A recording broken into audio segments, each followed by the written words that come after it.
Fala pessoal, começando mais um Conexões PE, falando aqui com vocês aqui na nossa rede, falando de Recife, Pernambuco, do Brasil, do mundo. Estamos na rede mundial e Eduardo Turto está aqui do meu lado, apresentando logo o nosso convidado, Eduardo, e depois a gente inicia aqui nosso papo.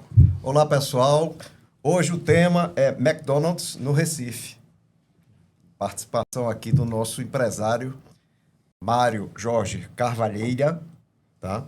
Mário é engenheiro civil, formado pela Universidade Federal de Pernambuco, franqueado do McDonald's há mais de 33 anos, fez lá o famoso curso, né, de doutorado na Universidade do Hambúrguer, Chicago, né? Foi. E hambúrguer, eu estou falando meio aportuguesado, porque já consta no dicionário, tá? do dicionário português. Tem também a formação de conselheiro pela Fundação Dom Cabral. Foi presidente da Associação dos Lojistas do Shopping Recife, 2 mandatos. Também presidente da Associação do Shopping, Rio Mar, 2 mandatos. E também da Abracel, que é a Associação Brasileira de Bares e Restaurantes, também 2 mandatos. Tá? O Mário Jorge também é conselheiro, fez parte, né, durante muitos anos aí, da Associação de Franqueados do McDonald's e embaixador do Mac Dia Feliz em Pernambuco, durante muitos anos representando aqui o Instituto Ronald McDonald's.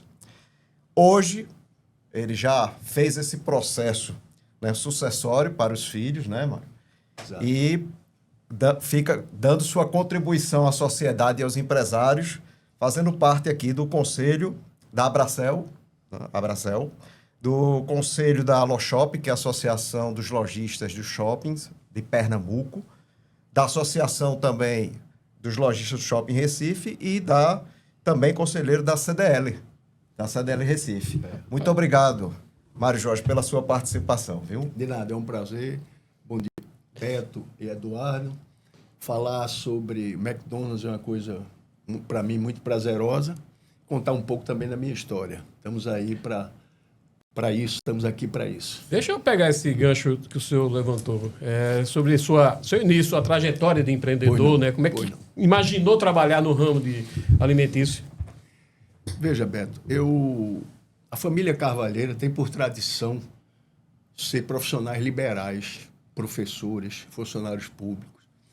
Eu conheço de Carvalheira somente 3 empresários. Sou eu, Eduardo Carvalheira e Carlos Carvalheira, e tinha uma consultora da turma mais antiga. Não sei se mais jovens, tem alguns já empresariando. Desde menino eu tenho esse desejo de empreender, de ser empresário.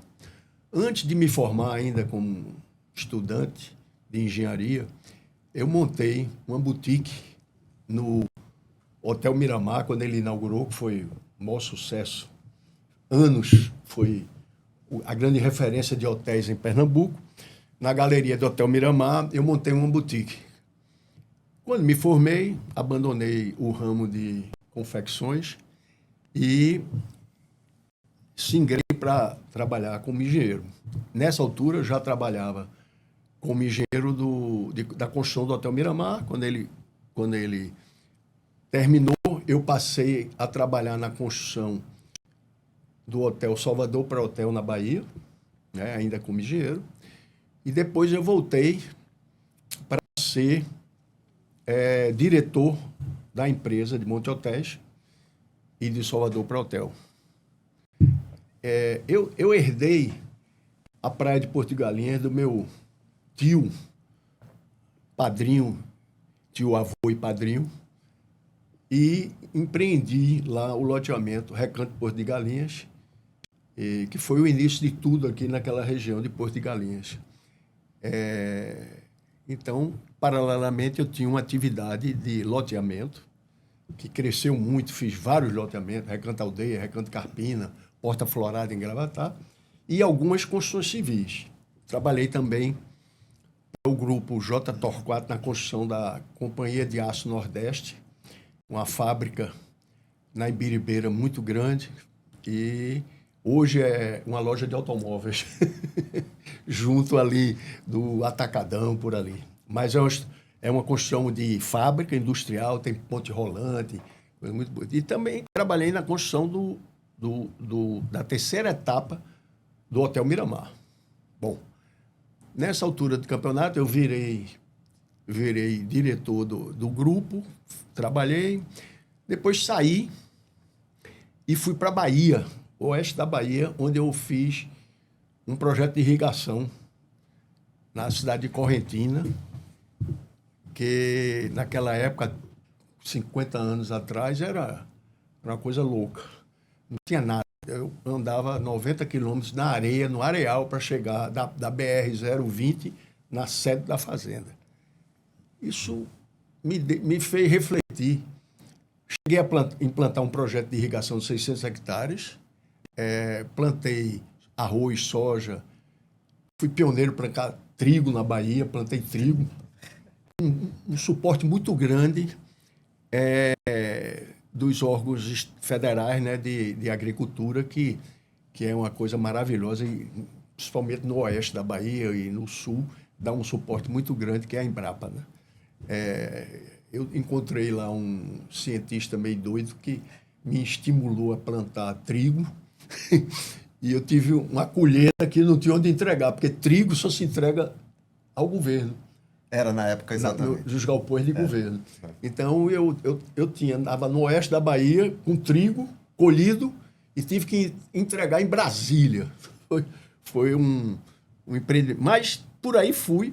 Mas eu senti que todo o meu potencial, minha educação, minha formação, estava me brutalizando naquela época, porque não tinha nada, não tinha nem rádio. Você ouvia a rádio do Brasil, do Rio de Janeiro, com aquele barulhinho que ia embora. A Rádio Nacional. Rádio Nacional, que era o rádio que você ouvia. Era. Então eu voltei para Recife, fui convidado por Armando Monteiro Neto para ser diretor da Noraço. Passei um período grande com ele, aí já como executivo, né? Depois, minha veia de empreendedorismo bateu. Digo, não, eu não vou ficar aqui como empregado, não. Eu vou montar um negócio novo com o Antônio Carlos Valença, que você se lembra, que é uma figura da maior qualidade, né? Falecido precocemente. Grande consultor de empresas. Valença comprou a ideia. Parceiro mesmo. Foi? Parceiro nosso. Ele comprou a ideia e montamos o que hoje é um coworking. A gente chamava sala de aluguel. Na Avenida 9 de Julho, uma casa muito bem montada, e que a ideia era hospedar as pessoas quando tivessem montar o escritório em São Paulo, quando tivesse São Paulo e tal. Nesse período, os hotéis estavam passando um período de muita dificuldade e dava de graça as salas de reunião para os hóspedes. Hoje, as salas de reuniões valem muito dinheiro, né?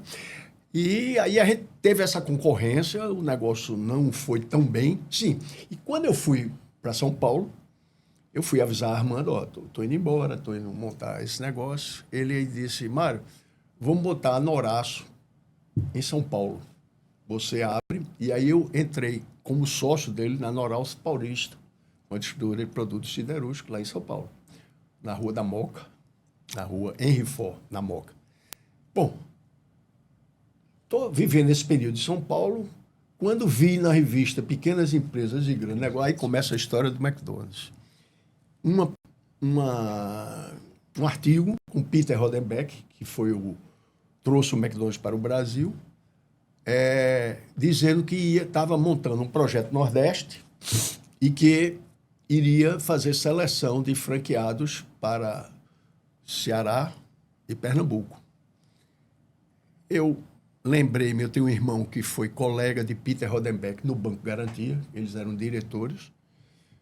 Aí, imediatamente, me deu num estalo, achei que o McDonald's era uma coisa interessante. Já tinha acompanhado, porque geralmente são os filhos que levam os pais a conhecer o McDonald's, né? Então, eu em Brasília, quando eu morei um período lá, eu conheci o McDonald's lá, que foi um dos primeiros, o McDonald's de Brasília. E aí entendi que seria um negócio interessante. Liguei para meu irmão fez a ponte com Peter Rodenbeck e fui convidado a participar do processo de seleção em Pernambuco. Esse processo de seleção foi desafiador, porque tinham 32 candidatos para disputar a franquia. E participando, fui um dos escolhidos. Eram 2 a serem escolhidos, fui eu e Paulo Rinerich, Paulinho, que... Irmão de Francisco. Ele ficou, na ocasião, nós fizemos um...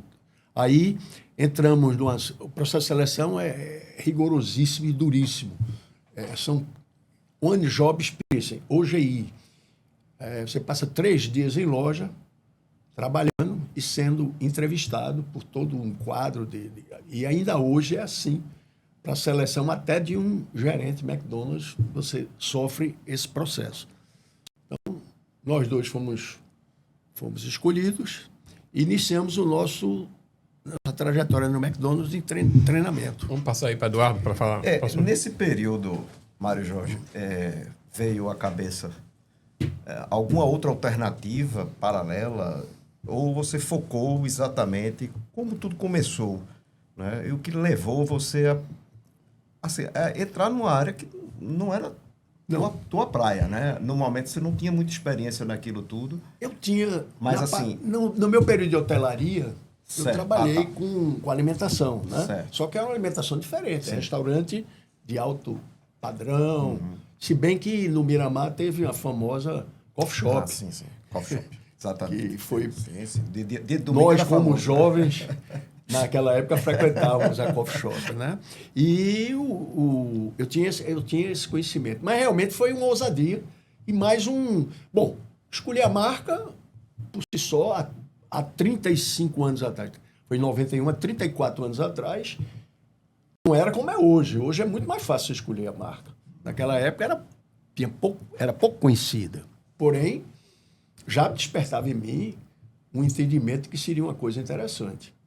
Quando eu vendi minha fazenda no oeste da Bahia, eu fiz um pequeno economia e entrei para o McDonald's, investi tudo que tinha no McDonald's, acreditando.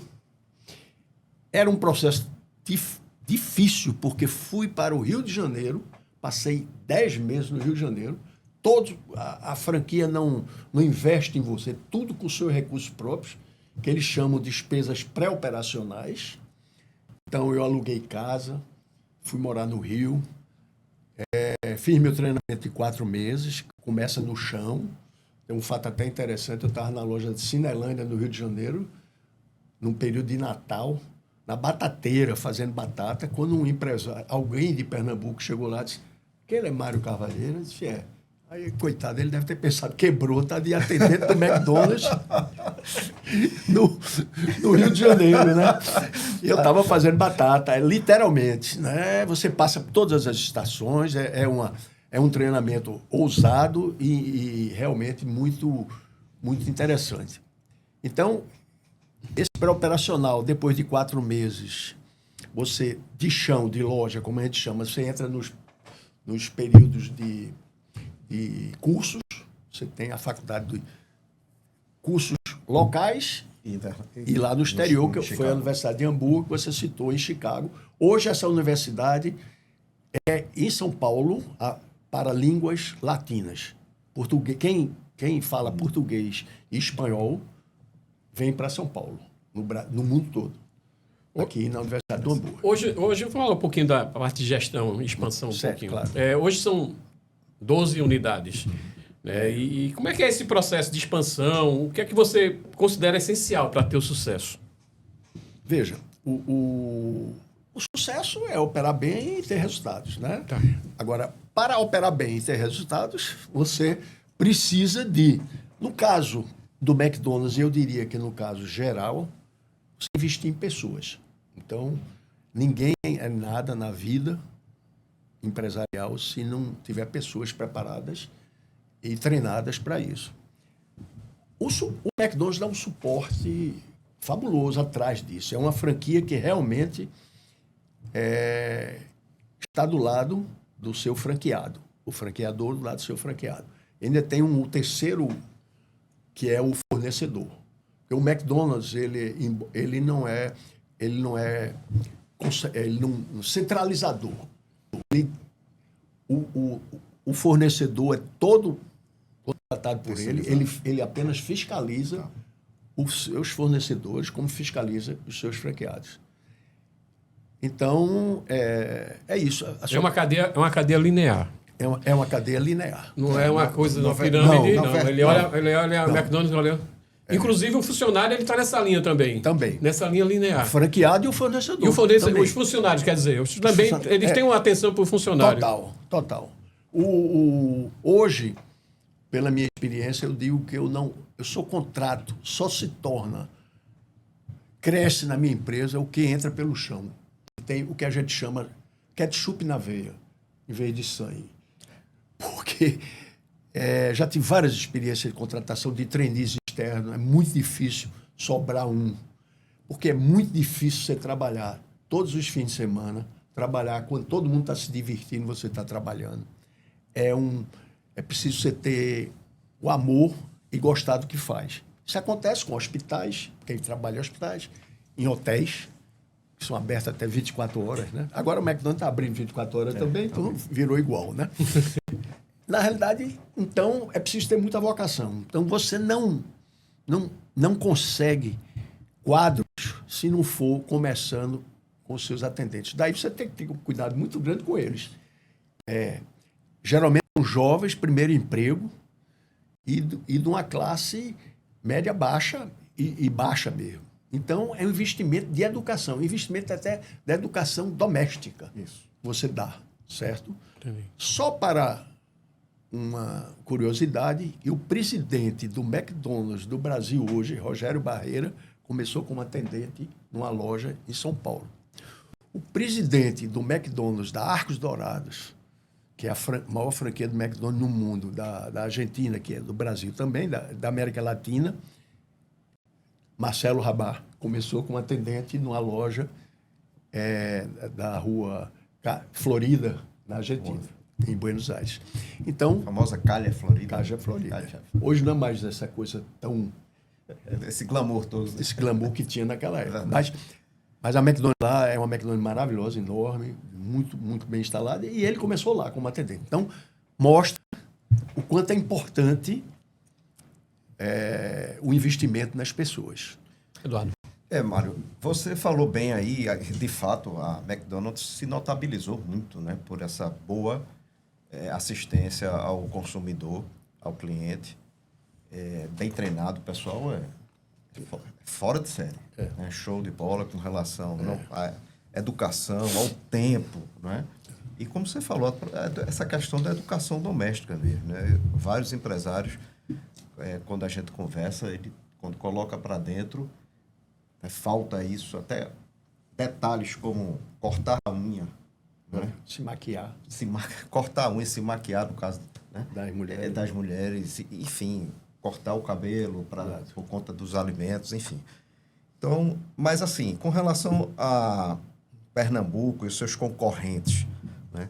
Quais são os concorrentes internacionais e nacionais, né, que você enxerga? Como é que você enxerga a McDonald's? Como é que ela está posicionada hoje no mercado, aqui em Pernambuco, no Nordeste, se possível no Brasil, com relação às empresas concorrentes nacionais e internacionais? Qualquer restaurante, qualquer casa que vende alimento é nosso concorrente. Porque, efetivamente, se você sai para jantar num restaurante fino, você deixou de comer o McDonald's naquele dia, porque você está ocupando seu espaço usando um restaurante. Porém, os nossos concorrentes diretos são as empresas que vendem hambúrguer, né? A pizza é um concorrente indireto, porque nós não vendemos pizza, nem eles vendem hambúrguer. Nem nunca pensaram em vender pizza, McDonald's? Nunca Na verdade, a McDonald's, a maior McDonald's do mundo, que é em Orlando, aquela famosa loja que tinha um batatão em cima, ela vende pizza e vende até macarrão, vende comida. Mas isso é uma loja, ela tem 1.200 metros de área de construção, 3 andares. Então, isso é uma coisa forma. O McDonald's A franquia McDonald's é muito formatada. É difícil você querer sair fora da linha. Eu uma vez perguntei a Peter, eu sou criativo, gosto de criar algumas coisas, o que é que você acha? Porque a franquia bitola muitas pessoas. Ele disse, meu filho, está aberto. Agora, imagine que naquela época tem 20 mil lojas no mundo e 20 mil pessoas querendo criar. Então, você criar vai ser difícil. Mas está aberto. Agora, para você criar, o McDonald's tem que aprovar. Criação de franqueados, tem o famoso Big Mac, foi criado por um franqueado, que era tinha uma loja nos Estados Unidos, junto de umas construções civis, e o pessoal, quando descia para comer, pegava um hambúrguer, pedia 2 e botava um dentro do outro para comer. E ele começou a observar que os sanduíches, na época, vendidos, eram pequenos para fazer uma refeição completa.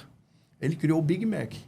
Hoje é sinônimo até de moeda, né? De padrão de moeda. Sim, padrão de moeda. Não é? Padrão de moeda. Índice importantíssimo hoje no mundo.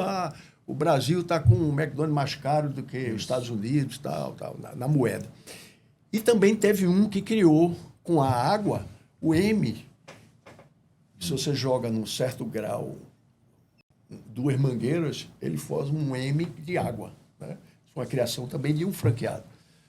Eu, infelizmente, não criei nada. Não vingou essas sugestões. Provoquei, numa época, o início do delivery.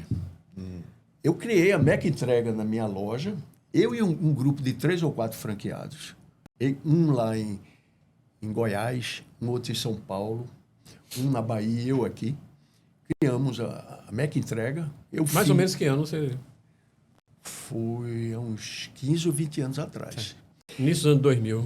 Quando a gente foi para a convenção do McDonald's, que existe de 2 em 2 anos, a convenção mundial, o presidente do Brasil nos chamou e disse, se vocês não fecharem a entrega, vocês perderão a franquia por rompimento de cláusulas contratuais. E nós continuamos. Hoje, o McDonald's, o delivery do McDonald's é um produto que está até na Copa do Mundo. Você viu na Copa do Mundo passada, a propaganda do McDonald's era o Mac Delivery. Então, foi uma criação, foi um sucesso muito grande na época. Na época, as atendentes eram as nossas próprias funcionárias com um espaço na loja, com telefones e computadores, fazendo o atendimento. Depois teve um problema muito sério com o problema leis sociais trabalhistas com os motoqueiros, o entregador. Porque, além do risco muito grande de acidentes, tinha também a reclamação trabalhista, porque eles não eram registrados na empresa, como não são até hoje. E aí eu desisti do processo, eu tive algumas ações trabalhistas desagradáveis, desisti do processo e voltei com o delivery agora, com o iFood. Sim, terceirizado, né? Na realidade, terceirizado, que ele dá o suporte de entrega, né? E o negócio é tão bom que o iFood hoje é uma empresa de grande porte e despertou o desejo de várias empresas multinacionais entrar. Recentemente tem um grupo chinês que vai entrar forte aqui no Brasil. Para concorrer com o iFood. Pegando um pouco dessa situação assim do passado, qual é o público-alvo hoje? Está diferente? Tá. O que é que mudou com relação ao público-alvo? Olha, o início do público-alvo, quando eu abri em Pernambuco, era classe A. Eu ficava no meu balcão no domingo e no sábado, conhecia quase todos os clientes. Bom dia, boa tarde. Dona Dulce Sampaio, esposa do Dr. Cid, ia. Dona Líbia Maranhão ia. E assim como elas, todo o pessoal da sociedade. Não sei porquê, eu acho que a mudança, segurança, comunidade e o delivery, hoje esse pessoal chega a nós através do delivery. No máximo, passando pelo drive. Hoje eu não dou um bom dia ou uma boa tarde no balcão dos meus clientes. Porém, o foco do McDonald's na época, e continua sendo, família e jovens, né? Crianças. continua sendo, tanto que nós não vendemos bebida alcoólica, né? Por mais que desperte esse interesse para trazer o pai junto do filho, essa coisa, nós não vendemos e mantemos essa tradição. Agora, existem pesquisas, vocês são da área, o McDonald's trabalha muito em cima de pesquisa. Pesquisas fortíssimas, caríssimas, para você saber quem é o seu cliente, saber como é que você está, seu market share, o que fazer para combater A, B. A gente teve um momento que a gente estava perdendo espaço nos jovens depois de 20 anos, entre 20 e 30. Hoje recuperamos isso. Você até fez uma pergunta, o diferencial A pandemia fez a gente se diferenciar profundamente dos concorrentes, porque nós tínhamos uma coisa chamada drive. Então, ninguém podia sair de casa para se aglomerar, mas o drive ficou aberto. Então, enquanto franquias tinha só loja de shopping que fecharam, eu tinha meus 12 restaurantes, 6 fecharam. Então, eu sobrevivi e saí bem depois da pandemia por ter meus drives. Teve franqueados que só tinha loja de shopping, que tiveram grandes dificuldades posteriormente, como todos os empresários de shopping, principalmente, ainda estão amargurando, ainda está pagando as contas da pandemia. É verdade, né? Claro. Você falou muito aí, Mário Jorge, com relação à pesquisa. Né? E a gente vem observando que há, de alguma forma, um movimento de uma alimentação mais saudável. Sim. E o McDonald's me parece que vem acompanhando isso. Eu queria que você desenvolvesse um pouco esse tema, como tudo começou, como essas pesquisas elas influenciaram isso e como estão esses alimentos hoje. Na realidade, veja, existe um grande mito de que os produtos do McDonald's não são saudáveis. Isso é mito, porque a gente vende pão, vende carne, vende vegetais, vende até fruta, porque hoje no Mac Lanche Feliz você pode dar uma maçã, tem um danoninho. Então, agora, tudo em exagero não funciona. O nosso hambúrguer é 100% de carne, de qualidade. O nosso pão aliás, o pão do Brasil é referência mundo. É um dos melhores pães do mundo em referência. Porque existe nota, os fornecedores são auditados, e existe, quer dizer, o cara só pode vender pão quando o McDonald's classifica de 9 acima. O nosso é 9,9. Tanto que a farinha de trigo vem da Argentina para fazer o pão, e nós mandamos o pão do Brasil para o McDonald's para vender na Argentina. Como a batata. O Brasil não tem campos ainda que façam batatas de qualidade. Nós compramos batata da Argentina. Mas para manter essa qualidade, né, que Eduardo levantou e tudo mais, você trabalha com algum tipo de ferramenta, alguma prática de gestão? Como é feito o trabalho pensando nisso? Veja, como curiosidade, o McDonald's tem no Brasil uns 50 agrônomos contratados para cuidar do campo. 50 agrônomos?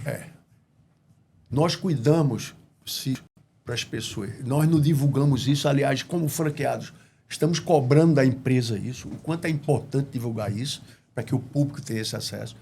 Mas, por exemplo, nós não compramos carne, boi, da Amazônia, para não provocar o desmatamento. O boi que é vendido a gente, ele é auditado.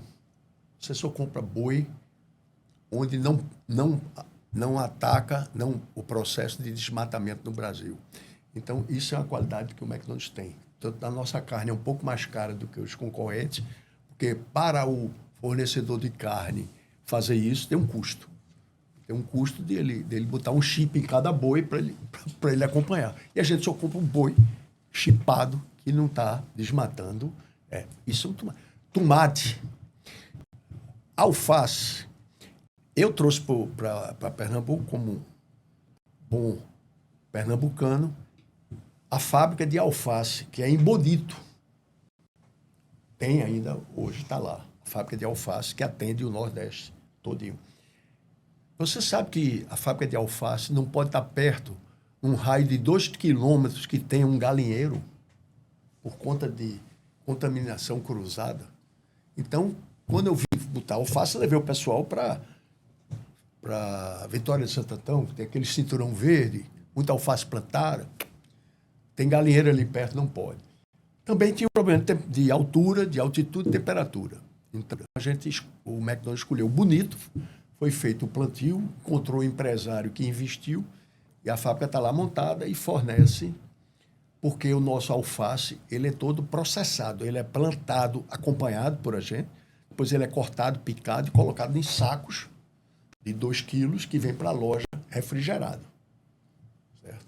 Isso é um detalhe. O tomate, o pepino nosso ele é importado ainda. Não tem no Brasil nenhum potencial de fabricante de pepino que possa atender a gente. Vem da onde, Mário? O pepino? Agora você me pegou. É importado. Mas por que não tem aqui no Brasil? Porque é o seguinte, por exemplo, nós fizemos uma campanha de Big Mac para vender mais. 60 dias antes, você tem que avisar o cara do alface que tem que duplicar sua produção para poder atender, porque senão vai faltar alface. Um detalhe, o bacon é um produto que é de agrado, embora não seja um alimento considerado saudável, na sua pergunta, mas todo mundo gosta de um bacon acompanhando num sanduíche, numa massa, qualquer coisa. O McDonald's, quando introduziu o bacon, faltou bacon no Brasil. Eu saí aqui nos supermercados comprando bacon para poder botar no sanduíche num domingo, porque acabou o bacon. Então, uma grande fábrica foi montada em Santa Catarina para fazer bacon especificamente para o McDonald's. É um volume tão grande que você tem que ter esses cuidados. Eu trabalhei muito tempo no comitê de compras do McDonald's, comitê nacional, porque tem que ter franqueado lá, porque a loja só compra o que o McDonald's determina. Então, se o McDonald's determina eu comprar um determinado produto, por exemplo, o alface, quando está fora da estação, o meu é mais barato. Mas quando ele está na estação, o alface do supermercado é bem mais barato. Aí, a tendência é o quê? Seria o franqueado correr para comprar o alface do supermercado, para ficar mais barato para ele. O McDonald's não permite, nos fiscaliza e nos audita. Então, no departamento de compras, tem que ter a presença de 3 franqueados, representando todos os franqueados, para permitir que o McDonald's possa fazer essas exigências e amanhã ele não seja cobrado judicialmente por um insucesso de alguém porque comprou produto mais caro, por exemplo. É uma franquia realmente com muita atenção a todas essas coisas. Você falou, Mário, Jorge, a gente tem mais ou menos quantas lojas hoje no Brasil, aproximadamente? 2.200 lojas. E no mundo? 40 mil. 40 mil no mundo. O Brasil se coloca em que posição, mais ou menos? Tá? Os Estados Unidos é o primeiro, com 13 mil. A China vem com 6 mil. E o Japão com 3 mil. O Brasil é bem colocado. Está mais ou menos. O Brasil já ficou no top 6 do mundo. Mas com a desvalorização do dólar, porque o McDonald's Internacional, a moeda é dólar. Então, nós saímos do top 6 porque a nossa moeda desvalorizou-se muito. Então, a gente tem bons resultados aqui em reais, mas para eles em dólar, divide por 6, né? Quase. Mas deve estar no top 10. Tá. A estrutura da McDonald's Internacional, ela tem uma diretoria na Europa, na Ásia, e tinha na América Latina. Hoje a gente ficou acoplado à geral, a direção. Ela já chegou a ter uma diretoria na Flórida, lá em Fort Lauderdale. Em Orlando, era uma diretoria que atendia a América Latina. Deixa eu só completar. Sim, claro. Aqui com relação a essa questão. E fala um pouco do marketing, né? E desse lance aí do Mac Dia Feliz, né? O Mac Dias é mais, não é marketing. Não, eu digo, para a gente vira marketing. Vira marketing, mas é uma filantropia. Não é? Exatamente. E fala um pouco disso. Como é que começou esse Mac Dia? O Mac Dia Feliz, assim, o McDonald's não tem diretamente, ele não cuida do Instituto Ronald McDonald. Tá. O Instituto Ronald é uma entidade à parte, em que ele tem membros não só franqueados, como da direção, no Instituto, auditando e trabalhando para o bem. Agora, o Mac Dias, o Instituto Ronald, foi fruto, sempre assim, de Francisco Chico, que a gente chama carinhosamente, teve um filho com câncer no Brasil, que foi tratado nos Estados Unidos e utilizou a casa Ronald McDonald, naquela época, em apoio às pessoas que moram fora e que precisam de apoio para tratar de câncer seus filhos. Infelizmente, o filho dele faleceu e ele abraçou a causa, chegou ao McDonald's, disse que achava uma coisa muito interessante fazer isso no Brasil e começou esse processo. Isso é muito antigo, acho, uns 30 anos atrás. E foi que começou o embrião do Instituto Ronald, hoje uma entidade que ajuda muito o câncer infantil no Brasil. Deixa eu dizer que o índice de mortalidade diminuiu muito em função do trabalho do Instituto Ronald. Ele é uma filantropia, ele é um aspecto. Nós sempre estamos como franqueados e a própria corporação tem que estar na comunidade, tem que estar participando da comunidade. Isso é um dos sucessos. Daí eu estar em conselho, em associação, doando meu tempo, que essas participações são gratuitas. Nós fomos colegas lá lá do Shopping Cívico do Rio Mada. A Associação dos Lojistas. E nós doamos o nosso tempo. Até hoje, praticamente são as mesmas pessoas que a gente se conhece. Eu acho, na época, não foi? Eu fui seu sucessor. Foi. É verdade. Então, isso tudo faz parte do ser McDonald's. Você tem que estar junto à comunidade. Você tem que estar... Aliás, eu nem esqueci, porque ontem eu fui eleito do sindicato de bares, hotéis e restaurantes para fazer parte da gestão de 2025. Na Abração? Não, do sindicato de bares, hotéis e restaurantes. Sindicato empregador. Certo, ok. Certo. Então, é mais um envolvimento, mais uma participação que você tem na sociedade. Mas, voltando ao programa.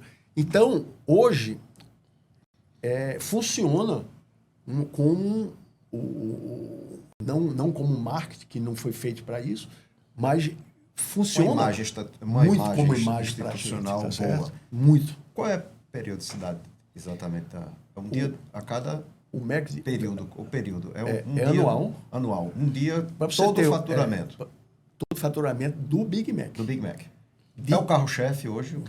Total. Nós não tiramos os custos. Porque existe campanha que diz, eu dou meu faturamento de tal coisa, menos o custo.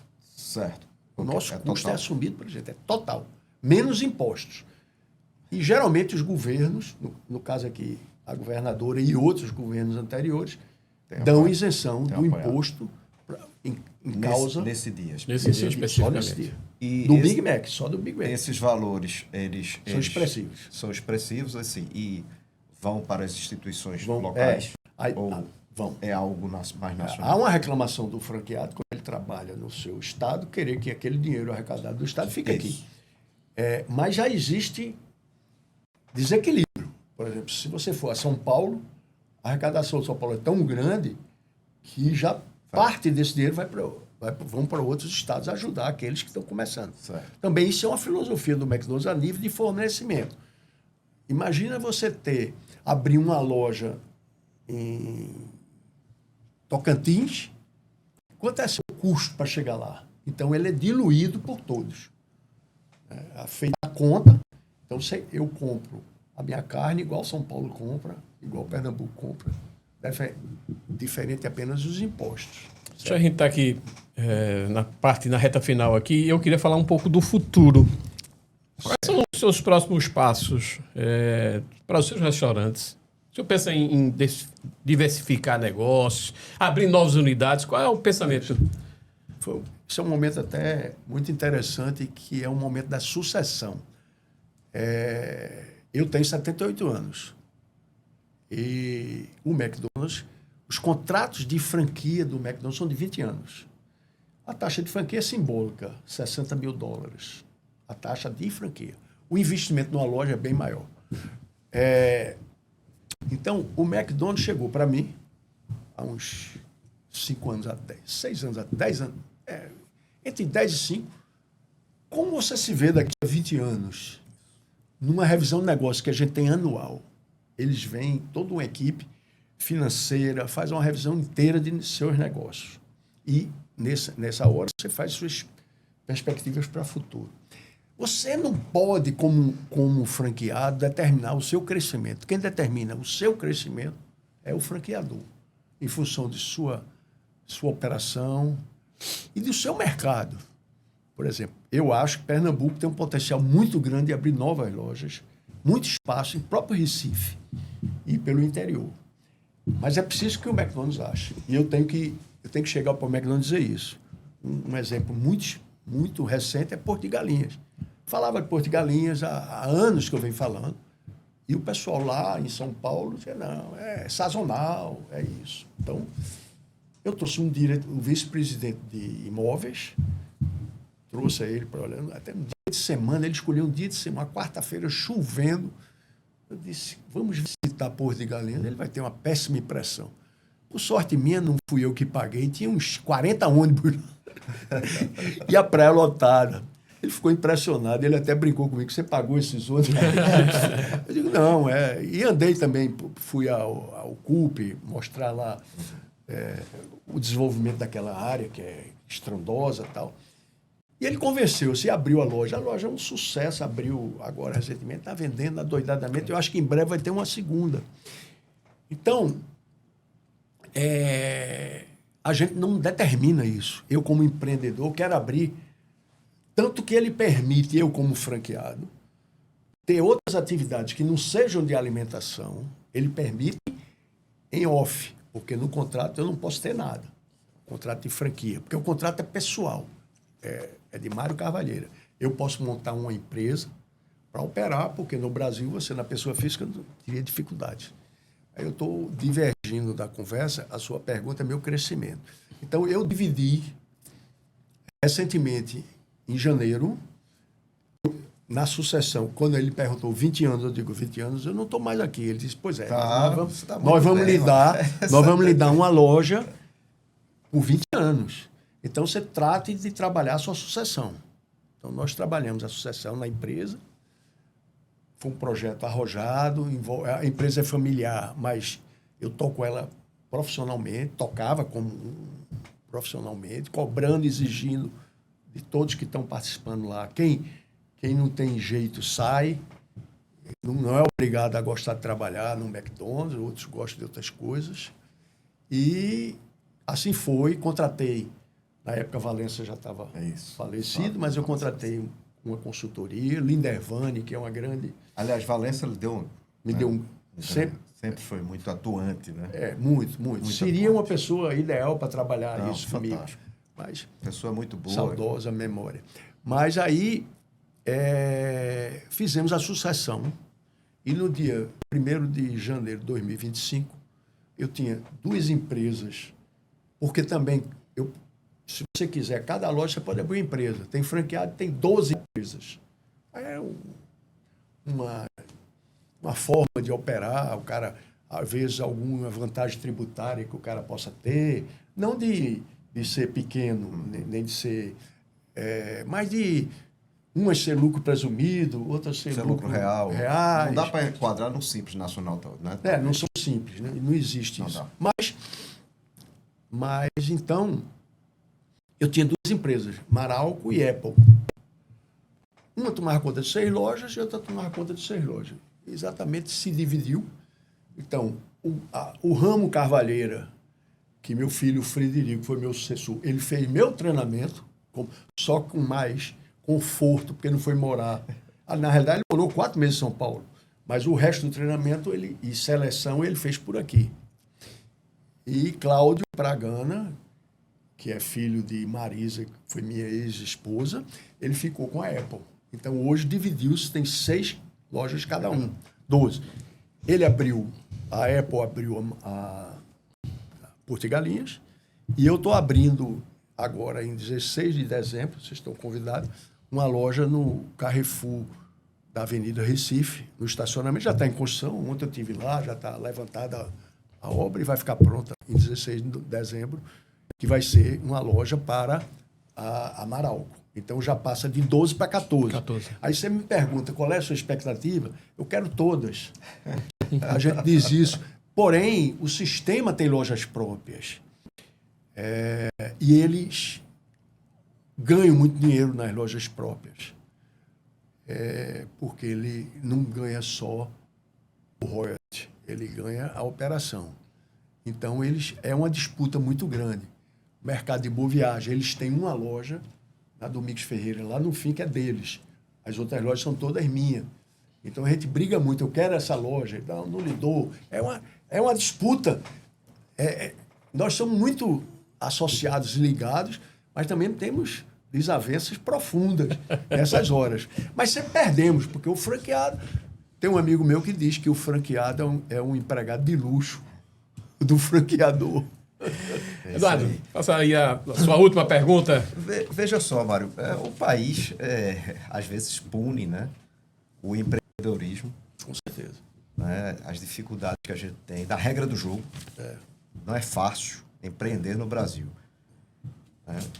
Qual é o conselho, ou os conselhos, né, que você daria aí para os jovens que estão pensando em montar seu próprio negócio? É claro que depende muito da economia, do momento, da política, depende de uma série de coisas. Mas se a gente esperar ou o jovem esperar que tudo esteja certinho, ele não vai empreender nunca. Como é isso? Como é isso na sua cabeça, se você pudesse dar um conselho aí para essa juventude que quer empreender? Eu acho que o primeiro conselho é fazer o que gosta. Fazer o que gosta. Você fazer o que gosta é fundamental. Perfeito. Porque você vai trabalhar com muito mais amor, com muito mais vontade. Não, às vezes, o cara, infelizmente, não consegue. Mas fazer o que gosta é importante. Depois, acreditar nas pessoas. Ainda hoje, nas associações que eu participo, eu vejo muita gente criticando seus funcionários, nos WhatsApp, nos WhatsApp da vida, que você participa dos grupos. Então, eu não entendo que você, por mais que o funcionário, hoje o funcionário mimimi, né, nem trabalha, nem estuda, não sei o quê, há uma falha nesse pessoal novo para empregar muito difícil. Você tem um emprego e não tem a vaga e não tem as pessoas. Nós estamos passando isso agora, em São Paulo, no Sul, muito mais proeminente. Tem lojas do McDonald's com dificuldade de contratação de pessoa, operando com um quadro abaixo das suas expectativas. Mas gostar do que faz, acreditar nas pessoas e se preparar, amigo. Porque eu, na minha atividade com filhos que eu tenho, pensando em abrir alguns outros negócios, claro que eu procurei a franquia, porque franquia sempre é uma coisa mais fácil de sobreviver, né, do que uma criação própria. Parceria, né?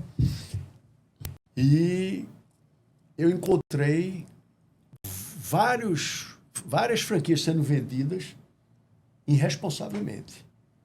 Não vou citar nome, porém, quando eu começava o contato e o diálogo com um pretenso franqueador, acabei eu dando sugestões e indicando como ele operar, com tudo. Depois eu parei, eu não sou franqueado.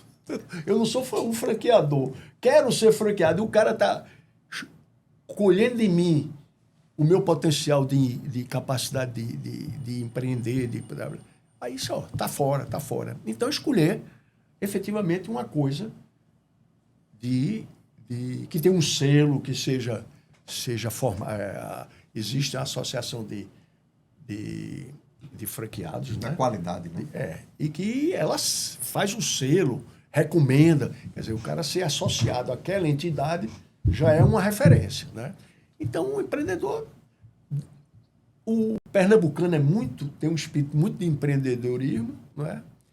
é botar um negócio assim, dessa forma. Agora, botar um negócio, você sabe que shopping center não brinca, tem que ser profissionalizado. Sim. Você for tempo, né? Vou botar um negócio para minha mulher se ocupar. Não vai dar certo. Digo de princípio, não vai dar certo. Deixa eu agradecer aqui ao Mário, mas antes de agradecer aqui no final, deixa Eduardo passar aqui para os nossos parceiros. Vamos lá. Agradecer aí o apoio de vocês, né? A AlphaWays XP Investimentos, CDS Sistemas, a Contar, 30 anos de atividade. Parabéns a toda a equipe. Cultura Inglesa, Delta Café, Óculo, Ótica e a Parladele. Obrigado, pessoal, pelo apoio e obrigado, Mário Jorge, Nada. pela participação. E Sempre ao seu desenvoltura. dispor. Muito bom. Muito bom, muito bom. Obrigado, Mário. Nada. Obrigado pela conversa. Minha filha vai adorar, ela vai querer saber das histórias do McDonald's. É bom que ela prestigie. Ela vai adorar. Obrigado, Mário. Semana que vem tem uma gravação aqui com Queirozinho. Queiroz Filho. Nosso grande Queirozinho. Você- Queirozinho fez agora o Replay. Parabéns, Queirozinho. Você falou Sensacional. Sensacional. O Replay foi muito legal. Passei por aqui, foi muito bom. Que bom. Você falou da sua filha, meus netos, sabe, nasceu o segundo agora também. Vão ser, né? Futuros clientes. Futuros clientes. Agradecer a vocês, ó, o programa do Rafael Tiburtino tá muito legal, tá muito massa, o pessoal tá compartilhando, tá salvando, tá assistindo. Eu queria que vocês mantivessem isso. Vá lá, se inscreva no canal, mostre para todo mundo que a gente tem um programa aqui que fala sobre Pernambuco. A gente fala com os empresários, com os advogados, com médicos, publicitários. A gente quer falar sobre Pernambuco e esse é o nosso objetivo, né, Eduardo? De mostrar Pernambuco para o país, mostrar o Pernambuco para o mundo. A gente está na rede mundial. Está na rede mundial. E agradecer para vocês. Muito obrigado aí. Próxima semana a gente está de volta. Obrigado, pessoal.